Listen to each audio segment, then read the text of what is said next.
Quando desistir? Quando o esforço empenhado não é proporcional aos ganhos futuros.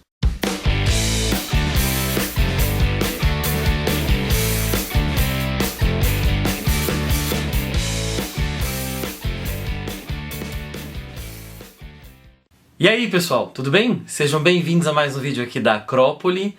Eu sou o Luigi e no vídeo de hoje eu vou falar um pouquinho para vocês desse livro aqui, ó. Tá bem na moda, vem bem a calhar e são discussões bem interessantes que ele traz. Esforços Olímpicos, da Annelise Chen. Imagino que todos nós estejamos aí acompanhando os Jogos Olímpicos de Tóquio 2020, realizado em 2021, né? Porque, enfim, tivemos a pandemia, ainda estamos tendo, evidentemente, mas os jogos foram transferidos para 2021 e é muito interessante discutir sobre esportes. E esse livro aqui da Annelise Chen saiu pela Todavia, pela editora Todavia, com tradução do Rogério Galindo. Só vou consultar aqui, o livro foi publicado no Brasil no ano de 2021 mesmo, tá? Então ele é bem interessante, bem atual aí para discutir algumas questões. Você já viu na introdução, antes da introdução desse vídeo, você viu o trechinho que eu coloquei. Na verdade, esse livro vai na contramão de muitas questões ditas no esporte, essa coisa da superação, etc. E é sobre isso que nós vamos falar aqui. Mas antes, eu peço para você se inscrever aqui no canal, para ativar as notificações, para dar aquele like, para me ajudar a crescer aqui no YouTube e dizer para o YouTube que meu canal é relevante. Se puder, indique para os amigos, assista a outros vídeos também. E se você quiser e puder, me siga também lá no Instagram. Eu faço posts todos os dias, para além dos vídeos que eu publico aqui no YouTube. Do que é feito um vencedor? Tanto na vida quanto no esporte. Treinados para alcançar conquistas quase sobre-humanas, será que há espaço dentro desse esportista para desistência? Desistir é fracassar? O que é ser fracassado? São questões que tentam ser respondidas a partir de exemplos e da vivência da própria protagonista desse livro, protagonista que é revestida de tons bem autobiográficos. Tanto a personagem principal quanto a autora do livro partilham o mesmo sobrenome, Chen. Além disso, partilham também o fato de que são de famílias taiwanesas que migram para os Estados Unidos. Essa protagonista aqui, além de ser ex-atleta, está desenvolvendo uma tese sobre justamente desistência e fracasso nos esportes. Ela também é uma ex-atleta, nadadora, uma grande promessa na época que nadou e venceu algumas competições regionais. Ela vai tentar descrever, então desenvolver essa tese, ela mesma cheia de alguns problemas, cheia de traumas, por exemplo, a morte de um ex-namorado, o distanciamento de amigos e a sensação de incapacidade de terminar essa tese. O livro, inclusive, é muito interessante porque a estrutura dele toda é uma mescla entre um romance ficcional, com personagens, com espaço, tempo bem tradicionais, além de elementos e estrutura de análise, como se fosse uma tese. É claro, de maneira mais sucinta e menor, mas que faz com que não só a própria protagonista reflita sobre o assunto, mas também nós, leitores e leitoras. Não é bem uma tese que a gente lê, né? Ela tem uma estrutura quase ensaística, se bem que no final ela traz, inclusive, a bibliografia que ela usou. Então é muito interessante esse texto híbrido que ela constrói. E falando de esportes, falando de vitória, essa coisa de você nunca desistir é um discurso que a gente ouve muito, nunca desista, para a vida em geral, não é mesmo? Vá atrás dos seus sonhos, é só você querer que você consegue, etc. Na mente do atleta mais ainda, porque ele é moldado para a vitória, moldado para vencer. O fracasso para ele é uma coisa muito pesada. Há pessoas que são, inclusive, obcecadas com a vitória. Será que os vencedores necessariamente escolhem vencer? Vencer várias e várias vezes seguidas exige um esforço fenomenal que acho que deve ser algo involuntário. Em sua autobiografia, Rafael Nadal fala sobre a característica singular que diferencia os campeões das pessoas meramente talentosas. A capacidade de vencer não tem nada a ver com perseverança, dinheiro ou boas pernas. Não, nem mesmo com a força de vontade.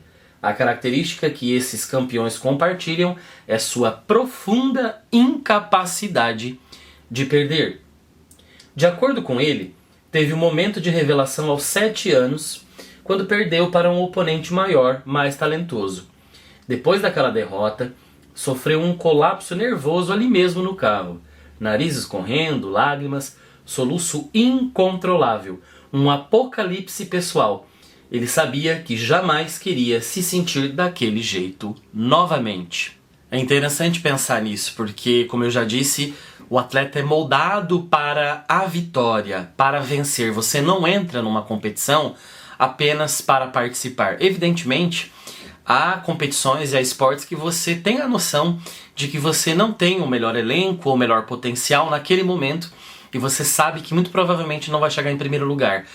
Porém, sempre tem a questão da autossuperação. Pensando num time de futebol, por exemplo, se ele entra na Série A de um campeonato com o intuito de não ser rebaixado, se ele consegue esse intuito de não ser rebaixado já é uma grande coisa, mas se ele conquista uma posição acima, uma classificação para outras competições a partir dessa, então passa a ser a obsessão desse time. Só que há muita coisa que não se discute.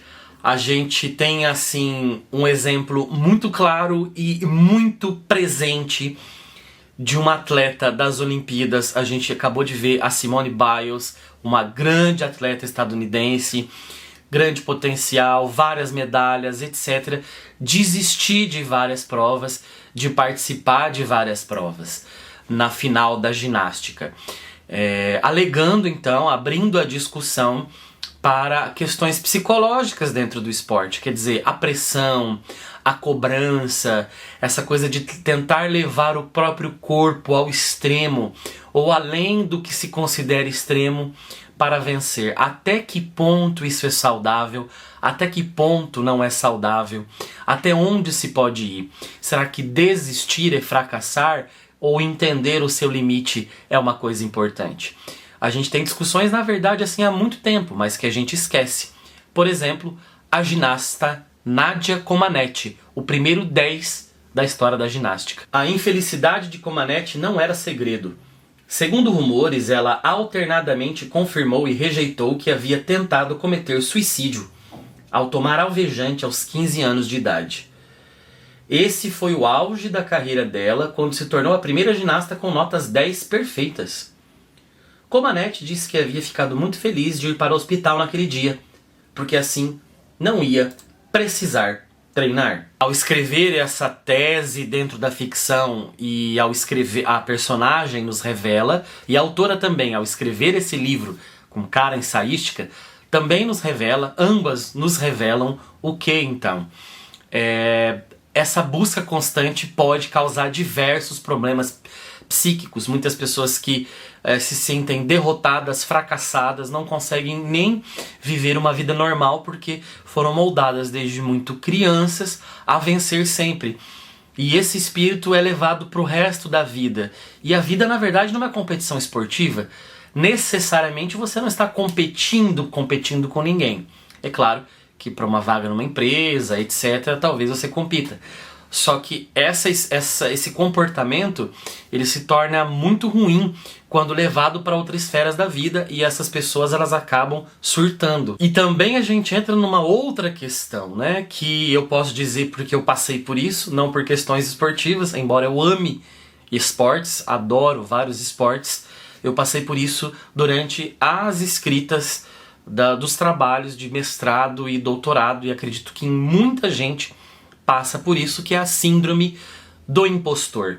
É uma sensação de fracasso que você trava e que você acha que não é capaz de escrever porque você se acha a pior pessoa do mundo, você se acha um impostor. E essa personagem aqui, protagonista do livro, também passa por isso. Então ela está falando sobre fracasso nos esportes e ela tem uma sensação de fracasso na escrita da tese. Ela chega a perder bolsa, ela tem que pedir várias prorrogações, ela acha que nunca vai chegar ao final da pesquisa, ela sempre acha que as pessoas a criticam, as mudanças são muito ferozes ao longo do processo de escrita dela e também abre debate para a saúde mental nos estudos, na faculdade, na pós-graduação, que é uma coisa que praticamente ninguém fala. Há uma pressão muito grande para uma escrita perfeita, para uma escrita de excelência, e muitas vezes a gente vê que o lado humano desaparece nessa busca incessante na pesquisa acadêmica. Então é outro tema que esse livro também trata. E ela tem um ótimo potencial, uma menina muito inteligente, foi uma grande atleta. A irmã também tem grande potencial como ela, é extremamente inteligente, mas sofre do mesmo mal, dessa sensação de fracasso, de que não se é ninguém. Até porque a família taiwanesa veio para tentar com melhores condições de vida nos Estados Unidos, e os pais ainda, já idosos, ainda trabalham porque não conquistaram uma vida mais tranquila. Então essa questão passa não só do âmbito esportivo para o pessoal e para também o familiar. E é um texto, como eu falei, bem híbrido e que é bem fragmentado. Há trechos que são mais narrativos, bem pequenos, passando para outras reflexões, a estilo mais ensaístico. E o que é legal é que a autora ela cita aqui, né, inúmeras pessoas famosas. Só aqui no vídeo já citei a Nadia Comaneci e o Rafael Nadal, mas aqui ela cita outros grandes esportistas da história do esporte no século XX. Fala também de vários pensadores, de escritores e pessoas intelectuais que falaram alguma coisinha sobre vitória, fracasso, vencer, perder, desistir. E é muito interessante que eu me lembro muito do caso, eu não sei se encaixa perfeitamente, do jogador Adriano. O jogador de futebol Adriano, que foi tido como uma grande promessa, talvez para ser um grande jogador. Ele foi um grande jogador, mas para ser um dos melhores da história. Mas ele chegou um momento que ele não conseguiu desenvolver mais, e ele largou tudo, foi ser feliz lá na Vila Cruzeiro, onde ele mora, porque lá, meio daquela gente que ele se sente feliz.